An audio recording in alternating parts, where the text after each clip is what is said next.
नमस्कार साथियों, speak up India मुहिम के तहत ही आज फिर आप लोगों के सामने कुछ जानकारियां साझा करने आई हूं। एक बहुत ही लाभकारी योजना कांग्रेस पार्टी के द्वारा लॉन्च की गई है जिसका नाम है गरिमा।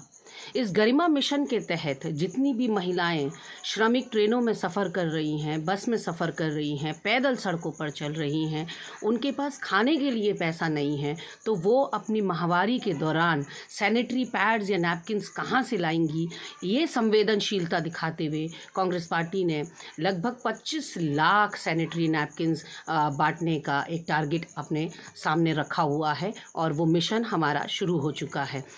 मैं तहे दिल से अपने शीर्ष नेतृत्व को बधाई देना चाहूँगी इस संवेदनशील कदम के लिए और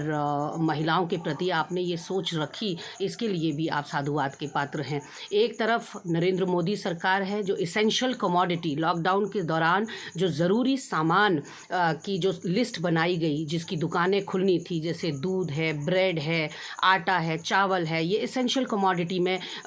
लिस्ट किया गया केंद्र सरकार के द्वारा, लेकिन सैनिटरी नैपकिन्स उस लिस्ट में नहीं थे। बाद में अपनी चूक को, अपनी भूल को सुधारते हुए उसको लिस्ट में शामिल ज़रूर कर लिया गया, लेकिन इससे पता चलता है कि आप महिलाओं की दिक्कतों के प्रति कितने संवेदनशील हैं। मैं आपको याद दिलाना चाहती हूँ साथियों कि एक भी देश के नाम जो संबोधन मोदी जी ने अभी तक किए हैं, एक संबोधन में भी जो पैदल मजदूर, गरीब, कामगार, श्रमिक मजदूर चल रहा है उसके बारे में, उसकी हकीकत के बारे में, उसकी दिक्कतें, उसकी परेशानियां, उसके कष्ट, उसकी पीड़ाओं के बारे में एक शब्द उनके मुखारविंद से अभी तक नहीं निकला है। 5200 लोगों की मौत हो गई आपका आंकड़ा कहता है, लेकिन 1000 लोगों की मौत पैदल चलने से हो गई, भूखमरी से हो गई, और वो सब आपके सर पर जाता है, उसका ठीकरा आपके सर पर जाता है कि आपकी कुनीतियों की वजह से, आपकी अदूरदर्शिता की वजह से, जो आपने लॉकडाउन अचानक लगाया, लोगों को अपने घर भी नहीं पहुंचने दिया,